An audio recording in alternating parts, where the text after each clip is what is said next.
Your word for today comes from Isaiah 30 and verse 15.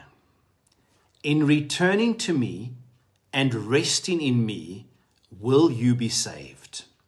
In quietness and confidence is your strength. You see, the detours and distractions are things we need to be aware of and avoid.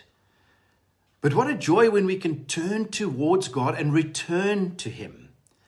And coming back to the one who created you, well, it's life-giving. So return, rest in Him, and have confidence in His ability to restore. Let's pray. Lord, I turn to you and I find my rest in you. Still my heart and strengthen my faith, and help me to trust in your power to restore and to renew my life. In Jesus' name, amen.